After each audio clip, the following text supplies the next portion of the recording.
మిత్రులారా, నా పేరు సామమూర్తి. మేము సూర్యాపేట అమ్మ. నేను చిన్నప్పుడు పుట్టింది, పెరిగింది, చదువుకుంది అంతా సూర్యాపేటే.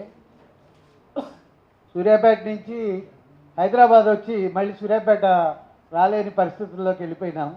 ఇలాంటి విషయాల్ని చూస్తేనే ప్రభుత్వం గురించి నువ్వు అర్థం చేసుకోవాలి. అంటే అన్యాయాన్ని ఎదిరిస్తే మళ్ళీ మనం ఎక్కడికో పోవాల్సి వస్తుంది, ఇంటికి పోలేం. అలాంటి పరిస్థితి ఉంది. నీకు కూడా అలాంటి పరిస్థితి ఎదురైంది. సరే, ఏమైనా సార్, నిర్వాహకుల కృతజ్ఞతలు. భార్గవికి, కుటుంబానికి నా సాలిడారిటీ ఉంటుంది. సూర్యాపేట కూడా వస్తాము, కలుస్తాము. తర్వాత ఇప్పుడు అనేక డిమాండ్లు కూడా ముందు పెట్టారు.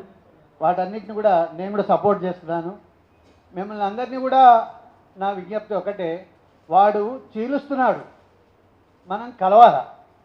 ఎందుకనంటే ఇక ముందు ముందు ఇప్పుడు దళితులు అని ఒక మాట అనేవాళ్ళు.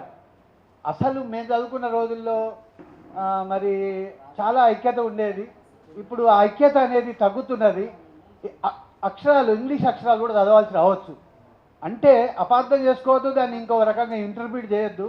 మరి పలానా కుల పలానా బీసీ అనగానే బీసీఏ, బీసీబీ లేదా ఆ క్యాస్ట్ ఈ ప్రతి క్యాస్ట్లో A to Z వస్తే మన పరిస్థితి ఏంటి? ఎవరికి వాళ్ళు మన గురించే మనం ఆలోచిస్తున్నాం. కానీ మరి ఇలాంటి ఎవరో అన్నారు ఇందాక, ఆ వాతావరణమే ఉంటే ఇలాంటి పరిస్థితి వచ్చి ఉండేది కాదు. ఆ వాతావరణం ఉన్న చోట ఎక్కడ కూడా ఇలాంటి పరిస్థితి రాలే. వరంగల్ కావచ్చు, ఆదిలాబాద్ కావచ్చు, కరీంనగర్ కావచ్చు.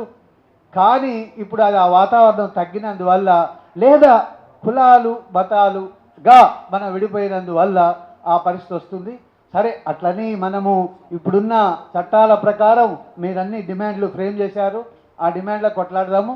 తర్వాత ఇది కూడా ఆలోచిద్దాం. పర్మనెంట్గా కూడా కొన్ని సొల్యూషన్స్ ఆలోచించారు. కొత్త చట్టం రావాలని. చట్టాలతోటే చట్టం ఉంది. నాకు తెలిసి కూడా ఎన్నో సంఘటనలు జరిగిపోయినాయి. అమ్మాయి ఈవెన్ ఎవరైనా సరే చాలా వరకు ఫీల్ అవుతారు. ఒక తక్కువ కులం వాడిని పెళ్లి చేసుకుంది అనగానే అతన్ని చంపేదాకా వాళ్ళకు మనశ్శాంతి ఉండదు. అట్లా దానికి పోలీసులు కూడా సహకరిస్తారని కూడా నేను చూసిన.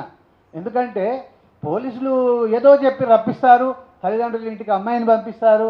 ఇక ఆ తర్వాత అమ్మాయి ఇంటికి పోయిందంటే కథ అందరు ఏడ్చి చేసి, కానీ ఎంత ఏడ్చినా ఎంత చేసినా కానీ ఈ అమ్మాయి మళ్ళీ బయటకు వచ్చింది. చాలా గ్రేటు. కంగ్రాట్స్ భార్గవి. అయినా ఇప్పుడు ఇక నీలాంటి వాళ్ళు కూడా ఎంతోమంది ఉన్నారు అని కూడా ఈ పాటికి నీకు అర్థమయ్యే ఉంటుంది, చెప్తున్నావు. అందుకని మనందరం కలిసి కూడా ఈ సమస్యల పరిష్కారానికి కొట్లాడదాం. Thank you. మీ అందరికీ థ్యాంక్ యూ.